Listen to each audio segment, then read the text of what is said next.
Very good afternoon, everyone. This is the next week of part two, where we are trying to do association among variables, first with the correlation and now with the regression analysis. So, in this particular part, we are restricted to bivariate regression analysis and with quantitative dependent variable. The other forms of dependent variable with the normally with the nominal scale or the ordinal scale that we will do in the part 3, and more than one independent variable case, that's multiple regression analysis, that also we will do in the part 3, plus the derivation part of the how we estimate these parameters. So here we are just restricted to some basics about the regression, that what type of analysis it will do. So last time we are trying to do this particular example, biodiverse we taken as a dependent variable and urban population as independent variables. So these was results we got last time. So at that time I told you that the next thing is that after calculating the parameters, these parameters, therefore these are these parameters, beta 1 hat, that's constant term that we call intercept term in graphical terms, and then beta 2 hat, that this particular coefficient with the independent variable, that is slope variable. So these results we got last time. So after getting these results, like we did in the correlation coefficient or in the descriptive stats, the next thing is that significance of these particular coefficients. Are they statistically significant or not? So to do that, this particular coefficients, the significance of these coefficients of regression analysis, we have to apply this particular, for individual significance of these parameters, we have to apply t-test. Can also apply z-test, but the problem is that we don't know the standard deviation of the population, even if we have a large sample size. So in that case, we are restricted to t-test, and that we can only apply if we have this particular assumption that we prove in the econometric analysis that array terms are normally distributed, and that's the assumption we have in the econometric analysis. Based upon that normality assumption, we apply this particular t-test for individual significance of these coefficients. So like we did this in the hypothesis testing, the same process we have here. Earlier we might be comparing sample mean with the population mean, that we did in the hypothesis testing for the descriptive stat. Then we compare two different means. So that's the comparison of mean in that we did in the hypothesis testing for descriptive stats. So here we have a parameter in place of descriptive stats, and these parameters are regression coefficients, intercept coefficient, and slope coefficient. So let's first test this particular slope coefficient, that is coefficient of our independent variable, which is here urban population.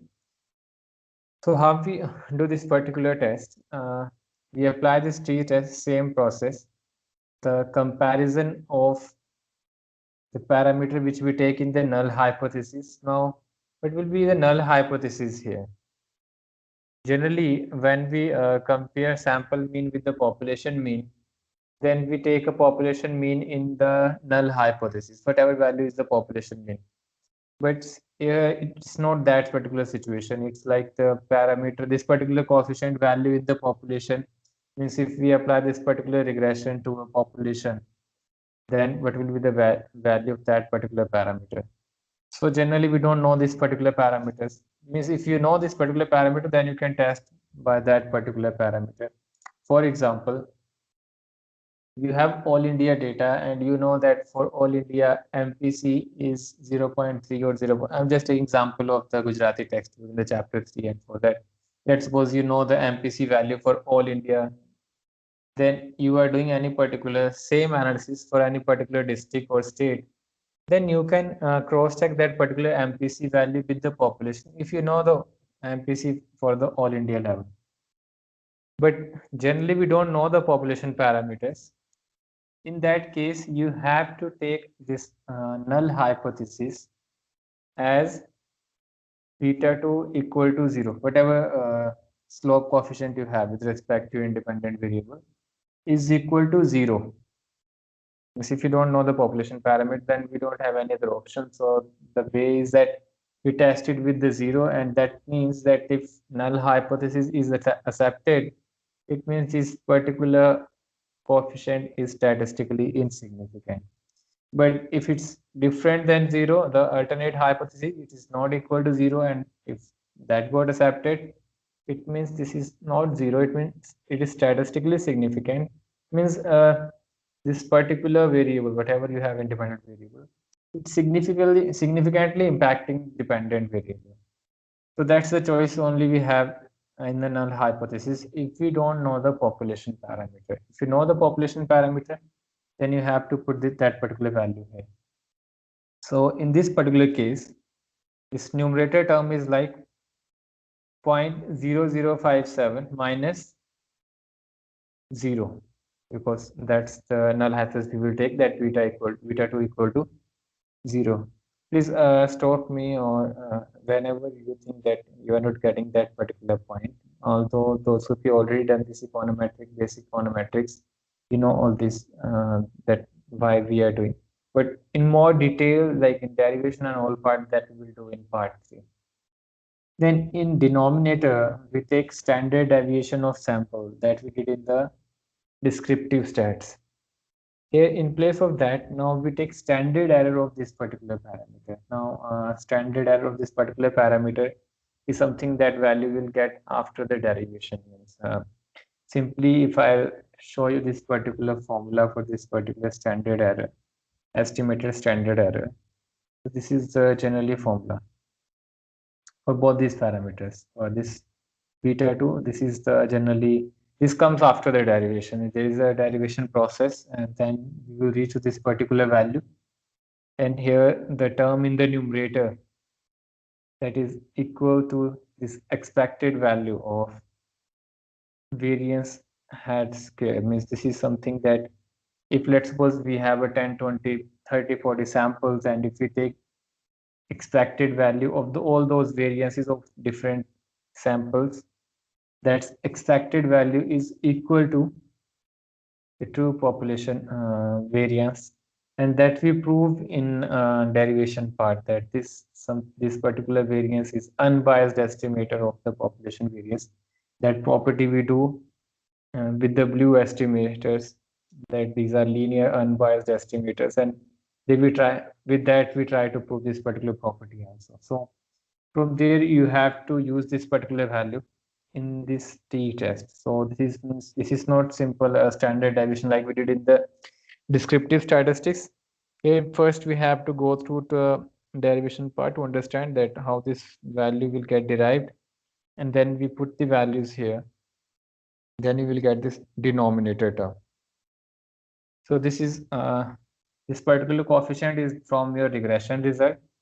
This is from your null hypothesis, and standard error of beta 2 that we have to calculate based upon all the information or the formula that we derive from the derivation part. So simply what it means that the gap between this sample estimate parameter with respect to the population parameter, this particular gap we will try to look upon in proportion to standard or error of that particular parameter. Means if this particular gap is high, that means the chances are that we will get this t statistics value outside the acceptance region. And if this gap is narrow, it means that after dividing it with the standard error, that particular t statistics value, if that is in the acceptance region, then we will say this gap between these two sample estimated parameter and population is just by chance or sampling error. So it means more or less they are same. So in this case, in null we take it as 0, so we can say that this is statistically insignificant. So that's the idea behind how we do hypothesis testing for regression parameters. Yes, I realize is that this derivation part is important, that how we calculate the standard errors and how we reach to this particular formula that we apply here. But that part I want to avoid here, because then I have to first do the derivations of these coefficients, and with these then we have to do derivation of blue estimations. Then that's with the bivariate analysis, then with the matrix form for the multivariate. So that I want to do in the part 3 only. Means I don't want to get in that particular details here. Here just I'm trying to give you the idea how we do hypothesis testing and estimation in the simple bivariate regression analysis in case of quantitative dependent variable. And these standard error of estimate, these are the values that we have to put here in the denominator. If we put this particular value in the denominator and take this value deviation from the zero value, then we will get this t value. This is t statistics. So in generally, if we go by the test of significance approach, then we need critical value from the tabulated value table values. That is this value lying outside the acceptance range, is outside the critical value, or within the critical values. So let's suppose our sample size is here 50, and this is a regression. So it means the degree of freedom here is n minus 2, because we calculated two parameters, beta 1 hat and beta 2 hat. So it's 48 degree of freedom, two-tail test. And let's suppose we want to do it at 0.05 level of significance. So as we did in the descriptive stats, to get a t value, you have to put a command t demo instead of 48, that's the degree of freedom, two-tail test, and 0.05 level of significance. So let's suppose we will get this particular value, critical value 2.01. So this 2.01 is the critical value, and our test statistic value is 18.36. So this particular value is greater than critical value. So it lies outside this particular acceptance region. So we would say that we have to reject the null hypothesis, or we have failed to accept the null hypothesis. So we will accept alternate hypothesis. The alternate hypothesis here is beta 2 is not equal to 0. So it means this particular coefficient value is statistically significant. What that means that this population, urban population, is statistically explaining variation or changes in this particular diverse variable. It's not a cause and effect type of, again, not even with the correlation, not even with the regression, we can use those cause and effect relationship. We can just only say that this particular coefficient is statistically significant. It means this population, urban population, is significantly describing changes in the diverse variable.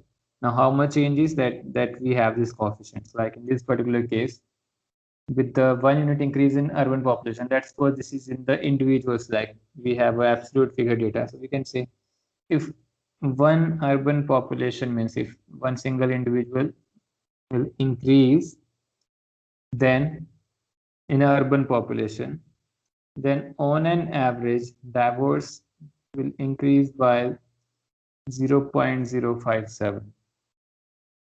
And this is on an average estimation. This regression line is always about the regression around the mean. So this is on an average that we can say this. Similarly, we have to test the another parameter, that is constant intercept term. Now same, again we have to take one value as in the null hypothesis, the population parameter. Again, if we don't know the population parameter, then we have to put it as 0. Then here it comes beta 1 hat, that's 4575. Standard error of beta 1 hat, that is 1638. So if we put all these values, we will get t statistics 2.79. And 2.79, so, and we know this critical value that is 2.01. So again, this 2.79 is greater than critical value, so we have to reject the null hypothesis. Same we can do with the p-value approach here directly, that if our level of significance is 5%, and we can say p-value here is less than level of significance, so we have to reject the null hypothesis and we have to accept the alternate hypothesis. Same in case of beta 1 hat, p-value is less than level of significance, so we have to accept this particular parameter. It's statistically significant, that means that null hypothesis we have to reject. So this is how we do hypothesis testing for regression coefficients. The next thing is in the regression model, the significance of any doubt so far. First, I'll take the doubts, then I'll start for the next step. Interpret in terms of confidence interval. Confidence interval, then you have to take the confidence interval approach. Generally, the confidence interval means that if your particular null hypothesis value, means if that particular value lie in this particular region, then you have to accept the null hypothesis, otherwise you have to reject the null hypothesis. So here our null hypothesis population parameter value is equal to 0. So 0 is not lying in this particular range, so we have to reject the null hypothesis. Same is the case for this particular value, that 1638. Okay, yeah, in this particular case, this 163, sorry, 0, that again the parameter value is 0. 0 is not lying in this particular range, so we have to reject the hypothesis, null hypothesis, and we have to accept the alternate hypothesis. So confidence interval approach is with correspondence to the parameters that we take in the null hypothesis. So here we are taking in both the cases 0 because we don't know the population parameters. So in both the cases, 0 is not lying in this particular confidence interval. So we have to reject the null hypothesis. Tighter, that's something means that you are changing this particular level of significance. It means if you change the level of significance, your confidence interval values will change because your tabulated values, corresponding values will get changed. So that's if you move from 0.01 to 0.10, that's the range you have to take. But generally, if you have this particular p-value approach, means nowadays means if let's suppose we don't have p-value, then it's the thing that you can interpret these things with the confidence interval approach. But if you have a p-value, then you don't need, means there's no use of p-value if you are using confidence interval approach and t-statistic approach. Then there is no point to calculate the p-values. But now these days, since we have a now exact level of significance, exact this p-value, that's a probability of committing a type 1 error. So if we have this exact values, then the best way is to do hypothesis testing with this particular p-value. But if we are doing manually and we don't have a p-value, then you have either this statistics approach you can use, test of significance, or the confidence interval approach.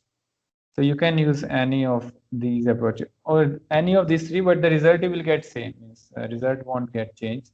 Either it's a test statistics approach or p-value approach or confidence interval approach.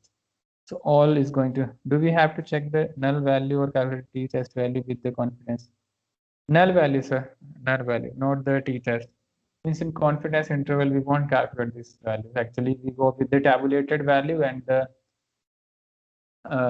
plus minus standard error of that particular parameter. That's the range we get for the confidence interval. We'll do it in detail in part 3 in the how to calculate confidence interval. Same like we did it in the hypothesis testing process. And here you have to take the null value, means whatever null value you have, that you have to check here in the confidence interval. Means anytime if you have a doubt, then cross check all these three results. All will give you same result. It's not possible that in confidence interval it will null is accepting and in the test of statistics alternate is accepting. That's not possible. All three type of hypothesis testing will give the same results. Okay, so Adik sir is typing. Maybe have another doubt. Okay, so the next thing is overall significance of the model. Like here, although we only have one independent variable and we already did hypothesis testing for that particular coefficient variable, that is it statistically significant to explain the changes in dependent variable or not. Here it's overall significant, more or less not required, but let's suppose you have a multivariate analysis, then the overall significance of the model is important, that whether your model is statistically significant or not. So in that case, now we have to use indirect approach, that there is no straightforward parameters or test of significance approach or any hypothesis testing approach. We have to use some indirect approach. As I know, confidence values are the critical t-values which we have to compare the t-values. Confidence values are the critical t-values with which we have to compare the calculated t-value. No, sir, we not calculate t-values. Means if you either you can use confidence interval, either you can test of significance. We can't mix both of these. That we can calculate in means t. It is not the comparison of t statistics with this particular confidence interval. If you still have doubt, okay, let me show you. Maybe you have a doubt here.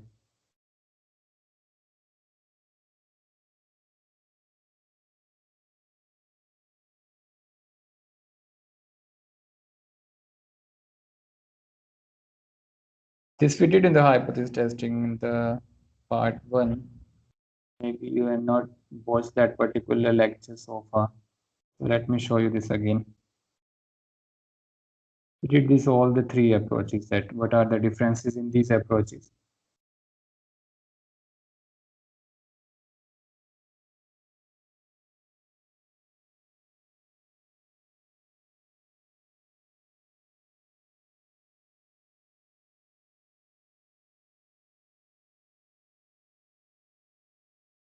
Okay, this particular chapter, it started with confidence interval approach, and that's they try to make a difference between these three approaches.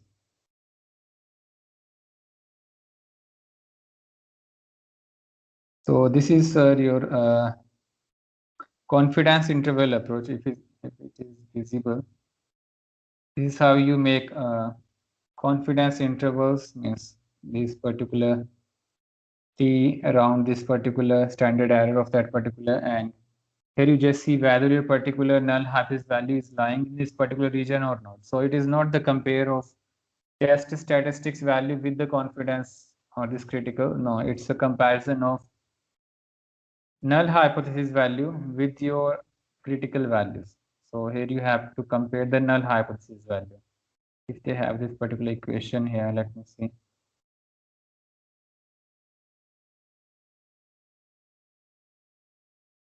Yeah, this is here you have to compare the null hypothesis value with the this critical value or this confidence interval approach.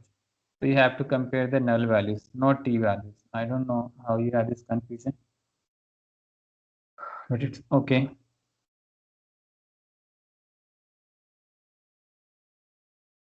I hope Sadiq sir, your doubt is clear that you can't compare it with the t values. Confidence values you have to compare with the null hypothesis.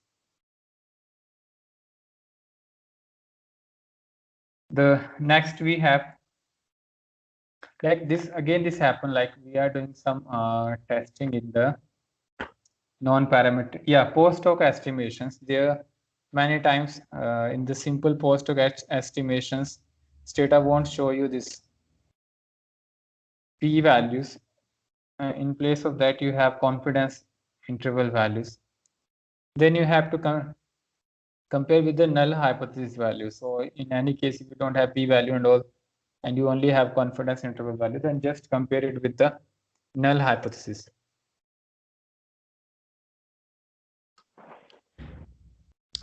Okay, so next we have overall significance of the model.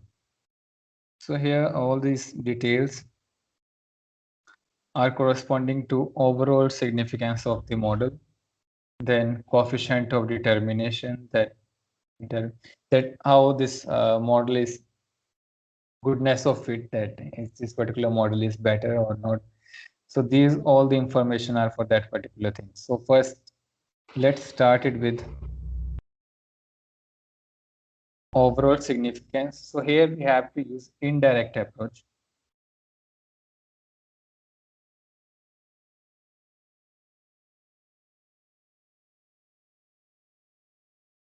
Okay, before that, let's do this goodness of fit first, because these both of these things are interlinked with each other.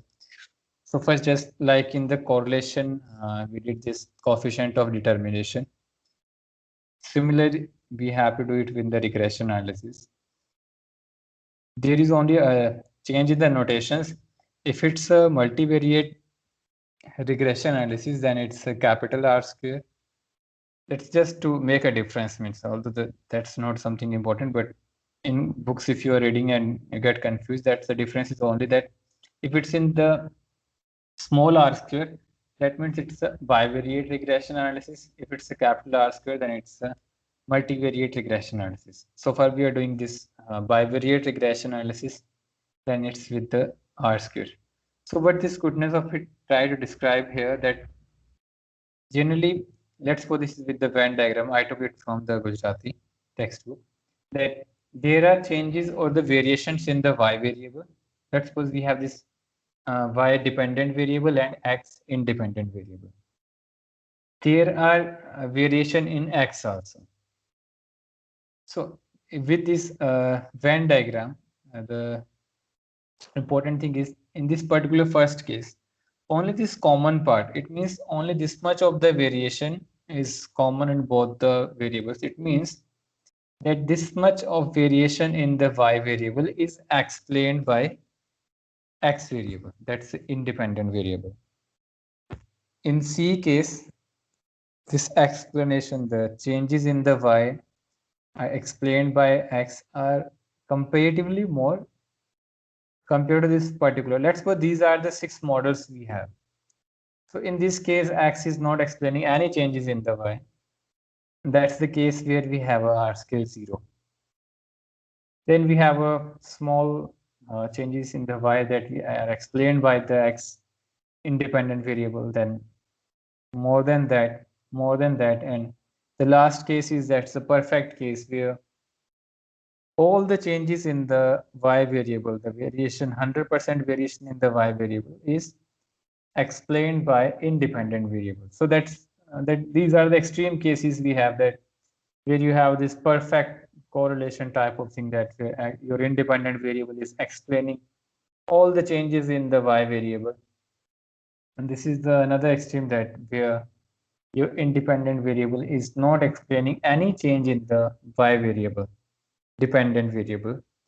So in simple terms, the thing is that we try to look upon the independent variables which explain maximum variation in the dependent variables. Means, for example, many times we do studies like factors. We try to determine the factors which affect particular dependent variable like we have. For example, I want to analyze that inequality is my dependent variable and try to find out the independent variables that affect this inequality outcome. So I try to look upon all those factors which are actually describing the changes in the dependent variable. First, we have to go with the theoretical framework, means we have to put it in a theory, logical sense, need to be there. Then we have to go by this econometric model, data collection, and then we have to apply the regression analysis. Generally, we need variable which explain maximum variation of the dependent variable. That's we try to do, and that's we say it's a goodness of fit. So now, how it works is how we calculate this particular goodness of fit.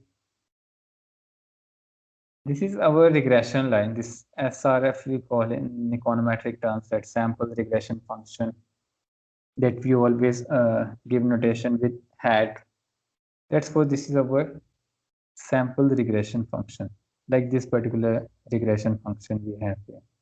This particular regression function. This is our estimated regression line that we did last time. The regression line we try to draw with the scatter plot Now, actual values will always not be going to lie on the estimated line. So the gap between actual values and the mean of that particular dependent variable is the total variation of that particular variable. Means how we capture this variation in y. Generally, we do it with the descriptive stat, that this mean method, that variation around the mean. So this is here it's trying to explain with the dependent variable, that this is our dependent variable and x is our independent variable, and let's suppose this is the mean of dependent variable. So whatever is the variation around the mean of dependent variable, that's the total variation. Now, to understand this particular with correspond to R square, we try to divide it in two parts. First, that is predicted, means this part that this is due to regression. Let's suppose there is some particular actual value here, it's lying corresponding to any particular x value. Although the number of samples, whatever we have separate corresponding values of actual y with correspond to x. Let's suppose here we're trying to explain with the any one single corresponding value with respect to any value of independent variable. So this much is the variation is explained by the regression, whatever regression line we have, and whatever is the left out part that we say is the residual part. Means that part is not explained by this independent variable, whatever we have. That part is due to other unknown variables, or maybe we know the variable but we don't have the data. So this y variable is not only going to affect with the x variable only. There are n number of independent variables. So let's suppose in this particular regression, we only took this x independent variable. So there is a scope of variation in the y variable that is due to unknown factors that we call generally in the econometric term the residual term, error term, or the residual term. And the explained variation is that is explained by the regression line. So this is the explained variation and this is unexplained variation. So to get an R square, we divide it in two parts. First, the total sum of square. Total sum of square is this particular sum of square. Y minus y mean, this particular. If we take its absolute summation, that's going to be 0. So we take it with the square term.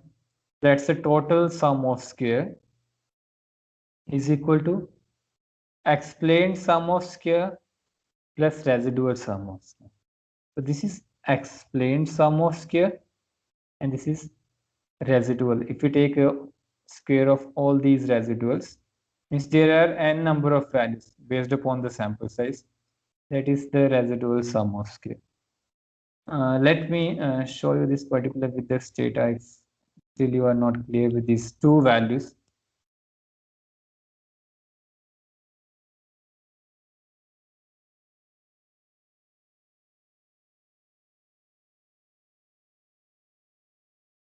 Let's suppose this is our, okay, let me show you the data first.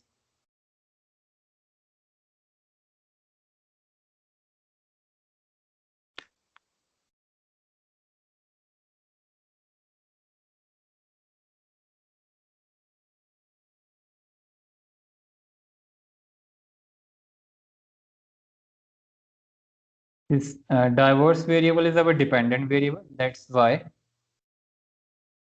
And this urban population is our independent variable. Now we estimated regression, these all the coefficient of regression.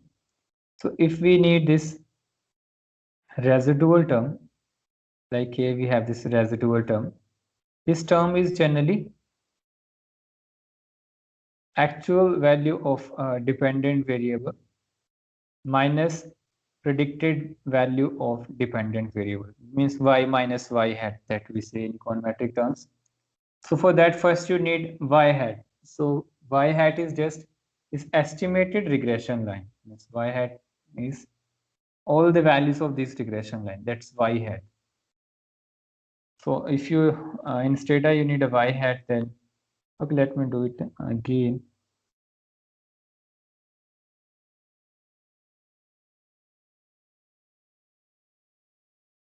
Now let's suppose this is our regression result. So if we need y hat, then just type predict y hat. I already have this particular value, so it's showing error, but you will get this y hat variable. And if you look in your data editor window, here in the end it will appear y hat. So this is a regression line, this estimated, this regression line. Now we have actual values, that is the diverse values in our data set. That's our dependent variable. These are the actual y values, and this y hat is your estimated. So the gap between this regression line with from actual values, that is residual term. So if you want to calculate directly these residual terms, then you just type predict name of residual, you whatever you want. Let's suppose I want to give it residual, comma, either you type full residual or just res. This is u hat, y minus y hat. So if again now look upon your data set, you will get here residual term. This residual is in graphical form actual y values, that is your dependent variable. Here we have a diverse case, actual diverse values minus y hat, this predicted values. So if you take as this difference of actual diverse values with y hat, that's your residual term. So this particular total sum of squared, means the changes in the diverse, is divided in two parts. Sorry, not equal, but two parts. That is explained sum of square and residual sum of square. So what is explained sum of square? Explained sum of square is that gap of y mean, this particular y mean from regression line, that is explained sum of square, and remaining part is residual sum of square, actual values of y minus y hat, the predicted values, residual term. So this, if we take this residual term, square of this, that's residual sum of squares. If we take y hat minus y mean, let me zoom it out. This is our explained sum of square. This is residual sum of square. And if we divide it with the total sum of square, then this particular value, this only this single value, explained sum of square divided by total sum of square, is we call R square in regression terms, coefficient of determination or goodness of fit.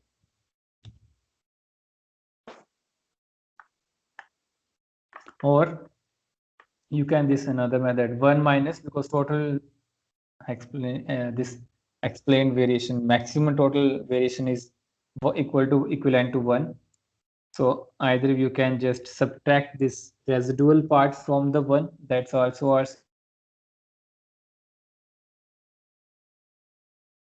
regular part.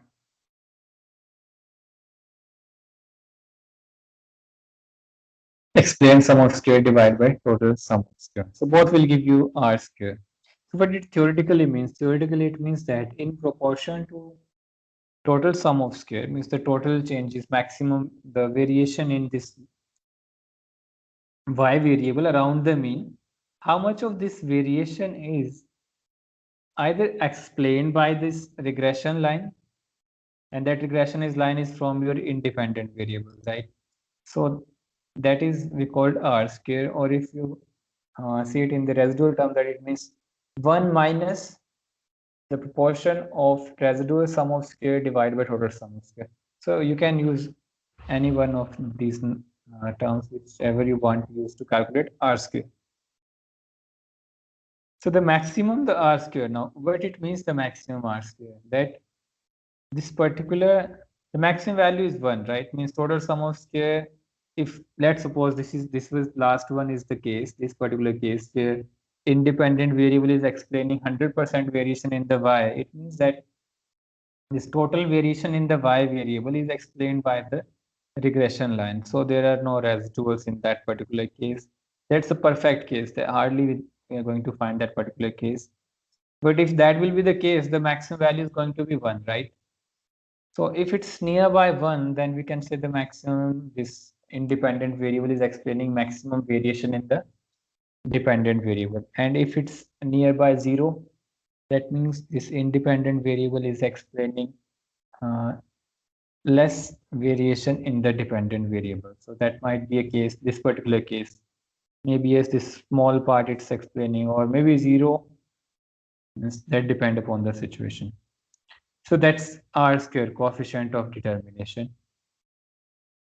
Now in this regression, our regression results, here you will find this R square value, 0.87. So here what it means that 80% of it, 87% of the variation in divorce is explained by urban population. So this is the interpretation for this particular R square value. I hope you got this idea that how this R square is get calculated. This is explained sum of square divided by total sum of square.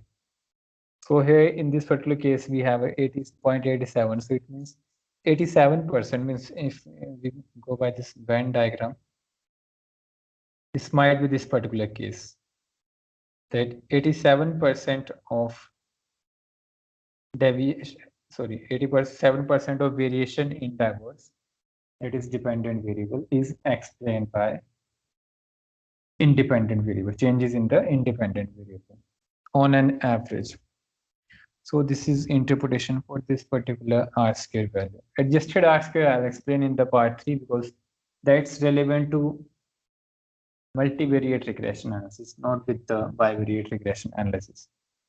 We were discussing line of fit and other line that we plotted in last class, L-fit. We'll plot line between y and x using correlation.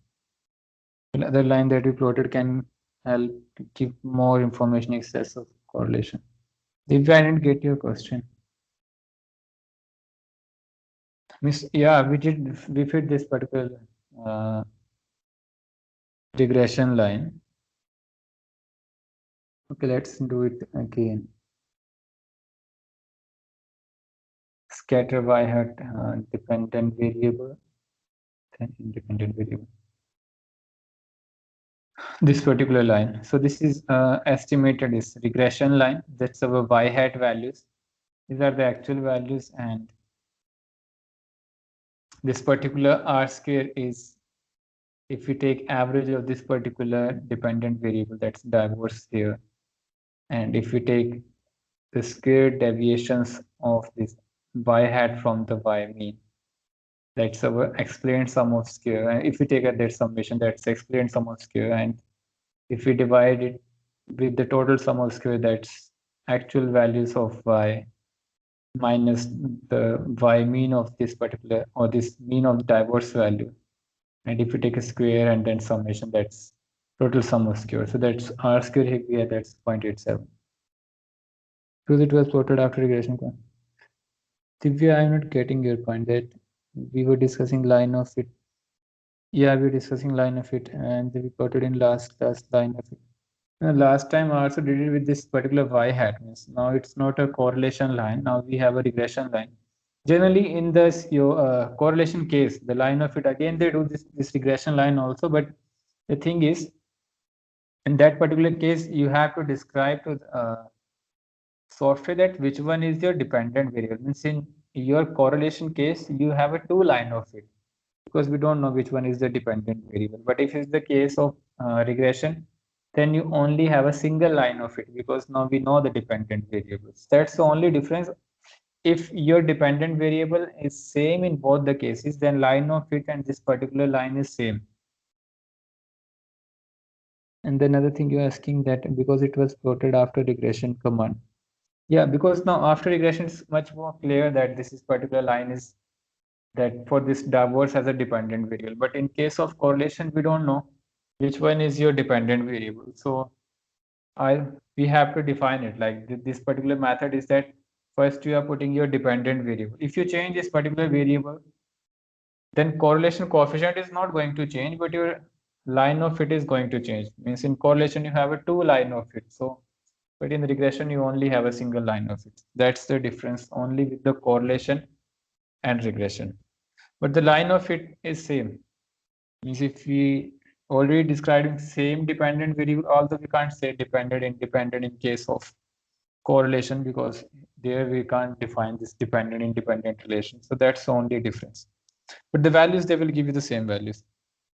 No, that's then in your multivariate regression analysis that we are not doing here.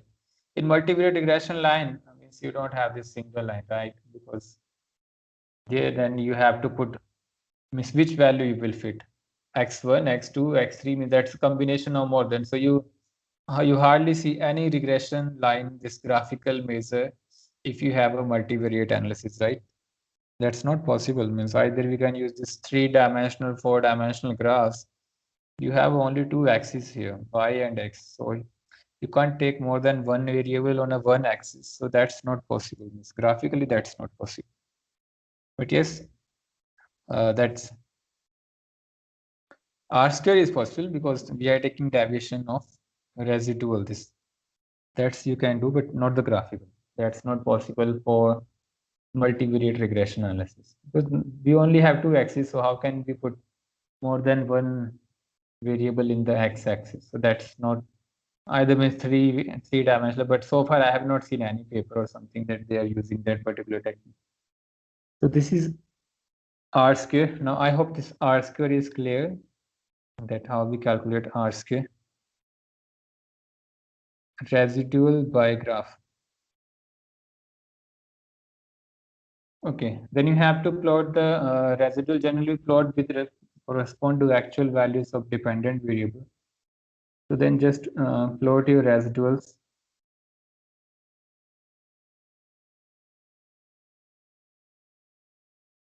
Let's suppose this is the case that on an average these residuals are going to be nearby. Zero is going to be mean of, means in this particular case, as we saw this in the properties of econometric set, on an average value, expected value of residuals is zero. So you can see this values are lying correspond to zero as the mean value. And if we take summation of all these values, that's going to be zero. So this is how now they are distributed on both the sides. So we can say that they are scattered. There is no relation between residual, the unknown factors, or your dependent variable. This property we will do in econometric. I don't want to go in detail that we have these properties, right? That there is no the covariance between array term and the dependent variable zero. The covariance between your array term and the independent variables is zero. The mean or expected value of the covariance is zero. These are the properties that we will do in econometric analysis. So for here, I don't want to make it much more complicated. Although, yeah, that's important, is all those properties. It can help give an idea about variation, but yes, it can come from, that only come from atoms. This residual is not going to give you this hint that how much is your R square. But yes, better the scattered means more the scattered your residual terms around this independent means there is no any type of graphical association means visualization is possible, then that's much better. and its summation always is going to be 0. So this is your scattered residual term and R square. Okay, any other doubt in R square? R square you can't see with the graphical ones.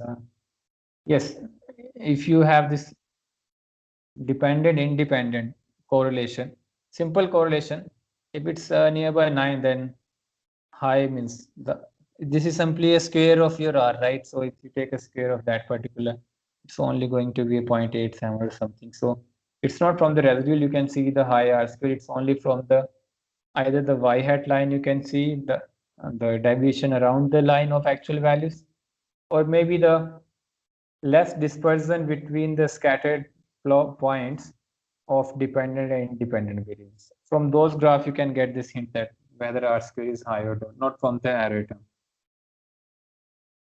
Yeah, line of fit or simple graph between your dependent and independent, that can also give you the hint about this particular. Let's see the scatter between dependent and independent, divorce and population. So if this dispersion is less around the, as you're moving further and further, and this dispersion is not increasing, although there are outliers, the less this dispersion is, the more R square and the R both are going to be high.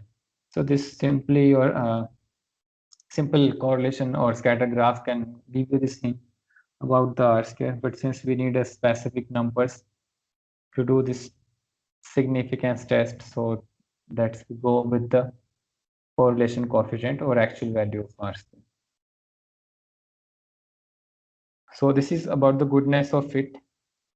It's how your model is about. Although in multivariate analysis, there are some precautions we have to take while we try to interpret goodness of fit. Means there is adjusted R square, and I'll explain those things in part 3. Then overall model significance.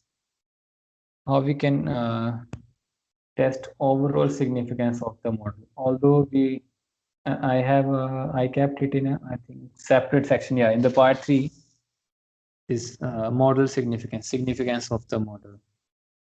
That there are many tests about the significance of model, that means overall that how you selected variable, means either you are excluding important variables or not. There are few econometric tests about that.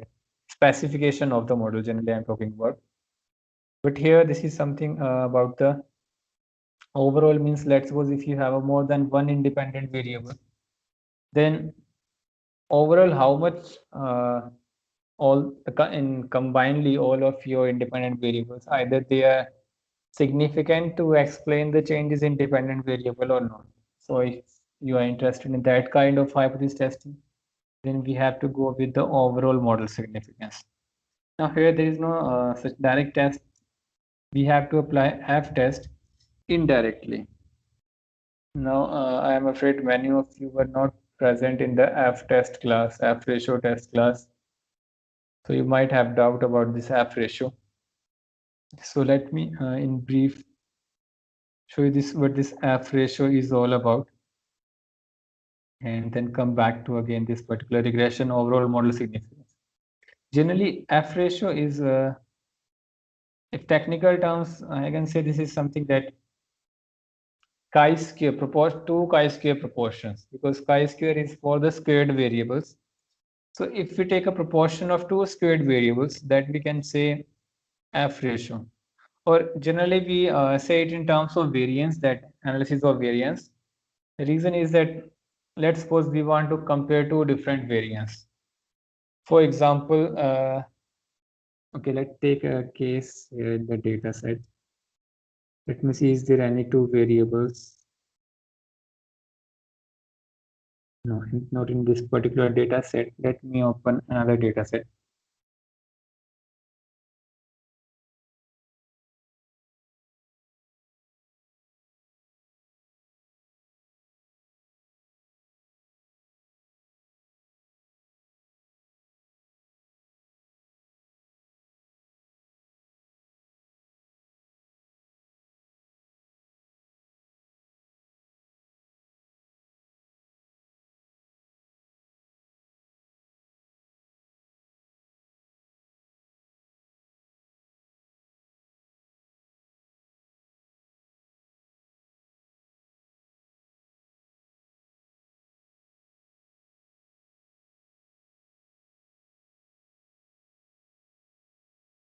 Okay. First I need, here we have one categorical variable, another quantitative variable, so that we can compare variation of those two categories. So let me see if the two, okay, yeah, here we have one married single and married, two categories. And let me take the variation of wages. Okay, let's suppose we are interested to know that is there a significant difference between the variation of wages in single as compared to variation in wages in case of married? Means where you are trying to compare two different variance. Generally variance is in the square, or if any two variables that you want to compare and both are in the square, and you have, then you have to apply f ratio, because it's only designed for the squared proportion of squared variables. So here let's suppose I am doing the independent test, means this single sample size, the variance of wages for single, or then next is variance of wages for married. This is something where we compare the variances. Generally, we compare the variances when risk factor, if I talk about in the term of commercial terms, risk factor is as, for example, I have two options, whether I'll invest in mutual funds or I'll invest in equity. Let's suppose I know that on an average yearly returns are high in equity, means equity is giving me, let's suppose, 20% returns, and mutual funds are giving me 9% returns on an average.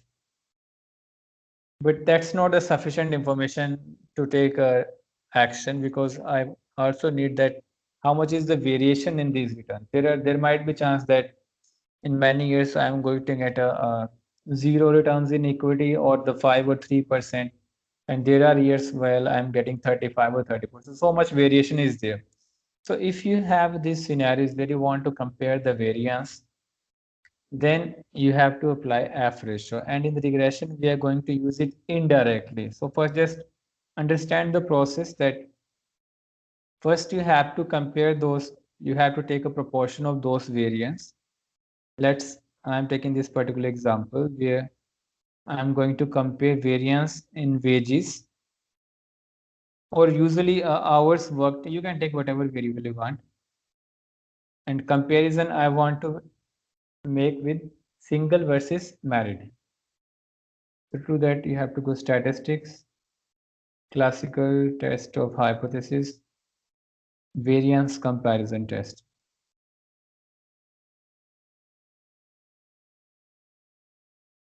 Maximum if you already done it, but I am afraid that few of you have missed that particular class. Okay, so variable, we have to take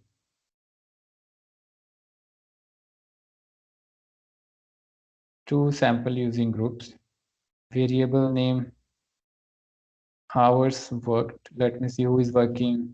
The variation is among whom is high, single or married.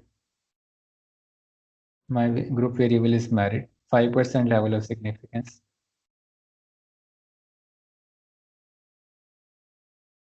So here we have this f ratio value.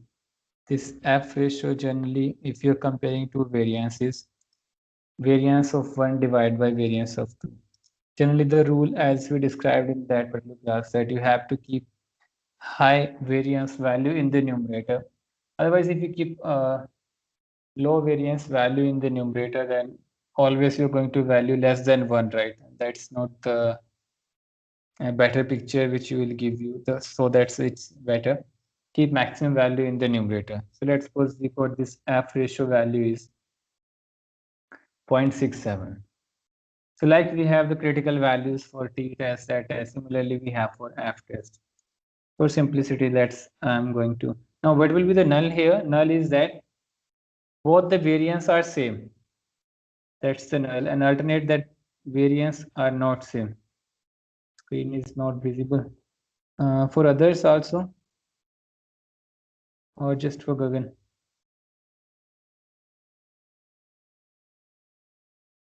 Divya, is it visible?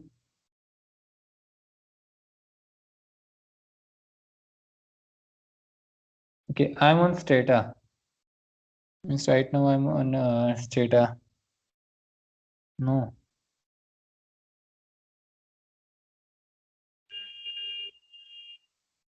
Okay. So like we did in last time with the F ratio. Now here, this comparison is of standard deviation of single or the variance of single versus the variance of merit. Now it took a single in the upper hand because the variance or the standard deviation of this particular value, whichever is will be high, that you have to keep, and the ratio is going to be, the null is that this ratio is going to be 1, but that means both are equal. So if your numerator and denominator term is equal, then ratio is going to 1. And if it differs from 1, means if it's more than 1, significantly more than 1, it means that that proportion is significant, showing some significant difference. So here, if you go by the p-value, then let's suppose 5% is the level of significance, then we can say we have to reject null hypothesis, and reject null hypothesis means that both the variance are almost same. Whatever the difference is, that is due to chance. But in this particular case, if our p-value is less, and then we have to reject this particular level of significance. So this is how we have to do a F ratio. This comparison of two squared values. Generally we have variance in square, so we compare the variance in descriptive statistics. Anyone any doubt in this F test, F ratio in the variance comparison that we also did last time?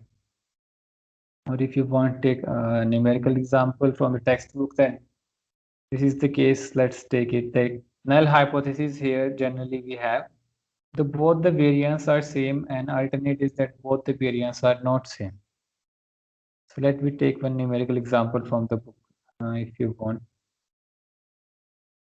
This example we already did in the class, that let's suppose there are two different routes for a particular destination, and you are interested to know that is this variation in these two routes is same, means the difference is just by chance, or is it something significant difference in the variation into these two different routes.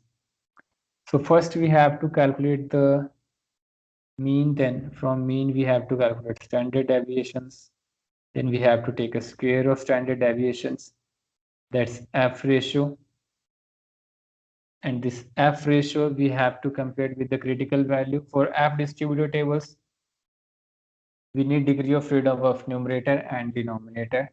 Correspondingly, you will get F values, sorry, F critical values. We have to compare this F ratio statistics value with the table critical values. If it's greater than that, it means it's not in the acceptance region, then we have to reject the null hypothesis. For example, if in this particular case, we need this F critical value, then F demo, then first numerator degree of freedom.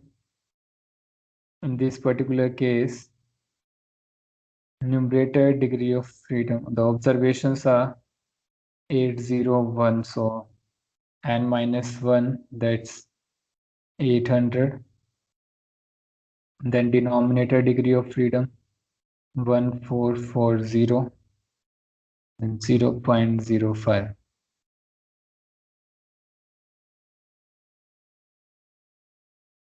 The critical value is 1.11. It's less than critical value. So how it is p-value showing it significant? 800 and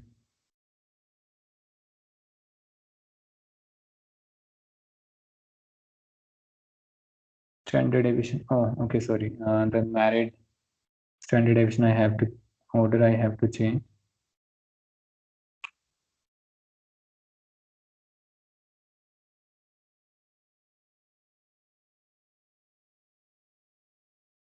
Now the value is going to be same. So in this particular case, critical value is greater than F ratio. So then we have to accept the null hypothesis that this variation is just by chance. Since this is 2 multiplied by p value square. Yeah, okay, yeah. In this particular, even if we take now this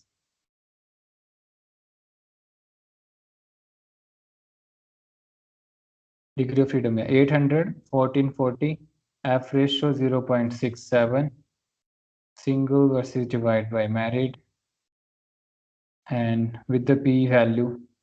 But if we do this, yeah, here if you can see this particular case, standard deviation of single is 9.09, right? And married standard deviation is 11.06. So the best way is you have to keep this married in the numerator. And this value is not that we have to use 0.67, means this is not the way we do this particular. That's why here you were finding some contradictory result. Like here in the p-value case, p-value is less than the level of significance. We can say we have to reject the null hypothesis. But if we go by this critical value approach, this test of significance approach, we can say this particular value is less than the critical value. Then we have to accept the null hypothesis. Means here we are saying accept the null hypothesis, and here we are saying reject the null hypothesis. These two contradictory results are because of this inappropriate ratio. The ratio actually is this 11.06 divided by 9.09, and that's going to be more than 1.11. If I show this with calculator, yeah, these things you have to keep in mind. Sometimes software just take whatever comes first, and that's not the way we have to take it. We have to keep maximum value in the numerator. Otherwise, every time we are going to value less than 1, and that's not the way this F test is going to work. So here in the numerator we have 11.06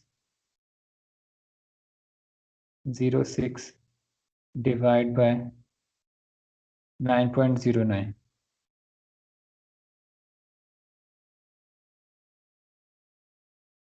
So it is 1.21, and our critical value is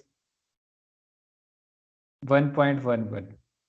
So our F ratio is greater than the critical value, so we have to reject the null hypothesis. So this mistake you have to take care of. Means here the ratio, I'll cross check this thing, that how to make this correction in Stata, that it take maximum value in the numerator and lowest value in the denominator. Although in p-value it's correct, means in p-value these results are better, means it's saying that null hypothesis we have to reject because p-value is less than level of significance. But this F ratio is not, means if we go by this F ratio and with test of significance is critical value, then our results are contradictory. But the true F ratio is maximum standard deviation or variance in the numerator, lowest in the denominator, and that value is something 1.21. And if that we compare with the critical value 1.11, then in the both the cases we have to reject null hypothesis. So this is the F ratio.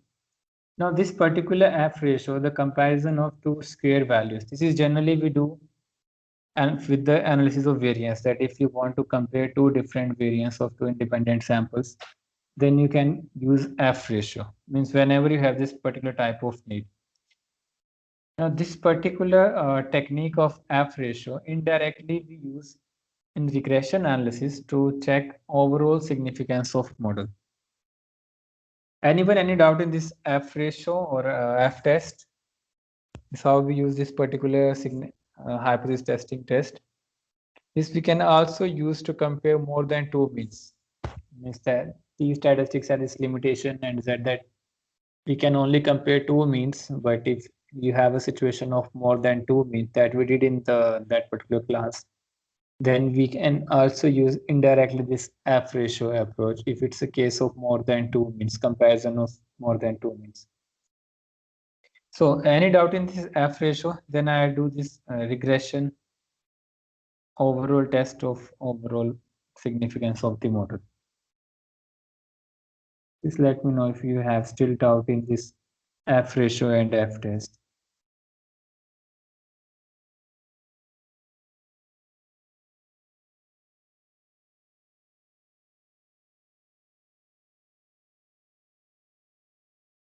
Maybe those have doubt but not present in that class are also absent today.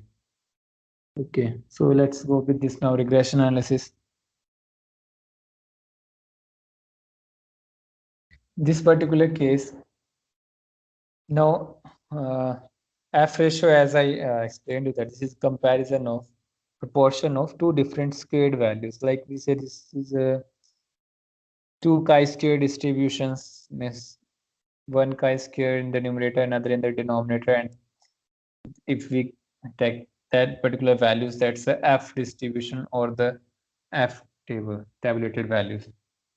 Now this technique, how we can use this particular technique to test the overall significance of models. So this is indirect approach we use.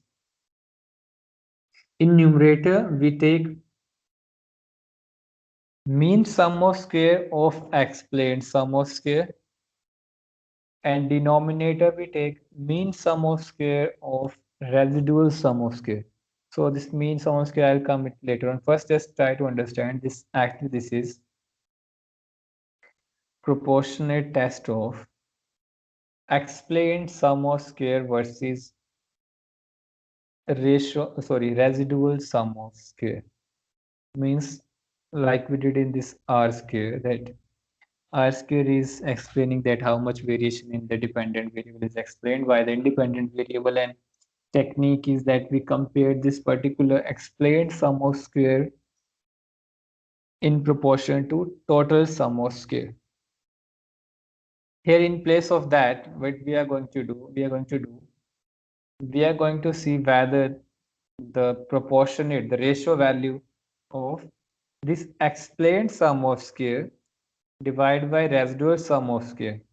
Let's suppose if they are both are nearby same, means let's suppose the value, the explained sum of square and residual sum of squares are more or less equal. It means there is not something in these independent variables that has explaining some important or something significant changes in the dependent variables. If both these residual sum of square and explained sum of squares are equal, then that value is going to be nearby 1, right? And maybe now there are three cases, possible cases. Either the explained sum of square is greater than residual sum of square. That actually we want, right? That at least our independent variables explain as maximum changes in the dependent variable as possible. Vice versa, the changes due to unknown factors. So residual, this denominator term is the residual sum of square, that's the changes due to unknown factors. Now in numerator, the explained sum of square, the changes due to this particular independent variable. It's in this bivariate analysis, only one independent variable explained sum of square is just because of this X variable or the urban population that we have in the example. But if we have a more number of variables, then this explained sum of square is due to all those variables. Now the derivations we will do in part C. Right now I'm not going to do in a part, this particular part. But for simplicity, just understand that in denominator we have something residual sum of square, that is actual y minus predicted y value minus its square and then summation. In numerator we have a explained sum of square, like this particular is same, this explained sum of square, like this particular y hat minus y means this predicted line minus actual y mean, how much this variation is explained by this regression line. So it's comparison with the residual sum of square. So in F ratio, there is a, before applying that, but this is not applicable to this comparison of variance. But if we apply this indirectly, then first we have to divide both the terms, like explained sum of square and residual sum of square, with their corresponding degrees of freedom. It's not applicable if you directly compare the variance. This thing is the division with the degree of freedom. It's not applicable there. But if it's the case of this particular squares, indirect squares, we take like in the comparison of more than two means where we divide data like variation between the groups and variation within the groups type of thing. Then first you have to divide both the numerator and denominator with corresponding degree of freedom. And while we divide it with the degree of freedom, the remaining terms we say mean sum of squares of explained sum of square and mean sum of square of residual sum of squares. You will get it more details while we do this in the part 3, this derivation. So far, those of you who are not from the econometric background, you don't know these values from where, but simply I am saying in theoretical terms that this residual sum of square and this is explained sum of square, like we did in the R square. This one is the residual sum of square and this one is the explained sum of square. Let's say we are comparing this, means you can understand now y hat and y mean, because y hat is our coefficients, calculated coefficients, and with corresponding x values. So this is that particular gap, and in proportion to residual sum of square, that is unexplained sum of square, sometimes we say, or the change is due to unknown factors. So if we take these proportions and if we divide it with corresponding degree of freedoms, degree of freedom is, this particular case is k minus 1 for the numerator, and sorry, k minus 2, and for this particular denominator the degree of freedom is s minus 2, because two parameters we already calculated. So if we divide these values with corresponding these values, then you will get this mean sum of squares of explained sum of square and residual sum of square. Now if we go back to our calculated regression, here these values are, this is a model that explained sum of square, then unexplained sum of square or residual sum of square, divide by corresponding degree of freedom, or you can say parameters minus 1 if you want to say this, or the number of variables minus 1, k minus 1, and this is n minus 2. Here we have a sample size of 50 observations. So if we divide these two corresponding terms, then we will get mean sum of square for explained sum of square and residual. And if we take its proportion for the ratio, that is our f value, this particular value. This value comes from this particular, and this particular value now we have to cross check with corresponding to critical value if using test of significance approach. Otherwise, directly we have a p-value approach. So we can say with the p-value, if let's suppose our level of significance is 5%, what will be the null hypothesis is here? That null hypothesis is that your parameters of the regression model are equal to 0, like beta 1 equal to beta 2 equal to 0. And alternate is at least 1 is not equal to 0. At least one of these. Here we only have a one independent variable, means here we don't have, otherwise we have to say at least one is significant, is not equal to 0. So that is our null and alternate. And here, because p-value is less than level of significance, we have to reject null hypothesis. It means now here we only have independent variables, so I'm not using that one, at least one, but it means that our independent variable is significantly explaining changes in the dependent variable. So overall model is significant based upon this F ratio.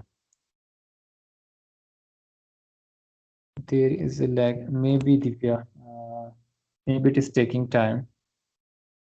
Sometimes it's because of the speed of internet. It might take time. Any doubt so far in this F ratio? In this overall model of significance? So these all values I try to explain you with respect to regression. Coefficients, then its level of significance, its hypothesis testing, then R square, goodness of fit. Then to check overall significance of the model, we need F ratio test. Now here with this, at least we don't know right now that this derivation part, but at least from these statistical strata results, you can see that how we do this F ratio and from where this F ratio is and what about these values mean. This is something about explained sum of square, this is residual sum of square. And if we take its ratio with corresponding to after division with the degree of freedom, that is mean sum of squares. And if we take its proportion, that's our F value. And this F value, we have to either use the test of significance then with the critical value, otherwise we can directly use this p-value approach. So based upon p-value, we have to reject the null hypothesis, and generally in the F, in this overall significance of model, null hypothesis is our regression coefficients are equivalent to 0 and alternate is at least one of them is not equal to 0. That we will also do it again in part 3 while we do multivariate regression analysis and derivations. There again, we will try to understand these values. I just want to explain this value because anyone if those who are not from the econometric background, maybe don't want to go on those details so far. So at least you have some idea that how we check overall significance of models, the goodness of fit, how we calculate coefficients, and how we do hypothesis testing for those coefficients, whether they are statistically significant or not. For simplicity here, I just took a bivariate analysis of quantitative variables only. Dummy variable, qualitative variables that we will do in part, qualitative independent variable we will do in part 3, qualitative dependent variable that we will do in part 4. So any doubt so far? This is what I want to, in this particular part, I just want to restrict up to this particular part only in regression. Although this econometrics, advanced econometrics, it's everything is about the regression analysis, and that we will do in detail in part 3 and part 4 with derivations wherever it's required, and try to do as maximum as applied part with like we are doing here with the Stata software. So if any doubt here so far, then please ask. Multivariate Gaussian in part 3. And tomorrow onward, I'll do time series, basic time series, where your independent variable is time. Means you are trying to see changes in any particular variable just because of time. Your dependent variable is might be price or any variable you want to take it, but your independent variable is time. Again, I'll try to do it with the bivariate analysis only, not multivariate. Multivariate, because multivariate we can't understand unless we do some derivations with this OLS derivation with the matrix form, then only we can understand and what those values are. Anyone else, any doubt till this particular part? In time series, generally I'll do this regression technique, then moving average for cyclical trends, then try to do some another smoothing technique, and then semi-average method, and one or two other methods to like how we separate this trend, then cyclical, seasonal composition is there. So how we segregate these, and the irregular composition, how we segregate these from particular data set to do some forecasting and predictions.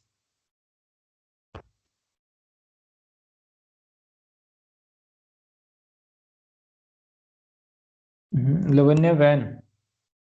Means for the revision you have the recorded videos. Means that's not possible, but for any particular topic you want, or for everything you want?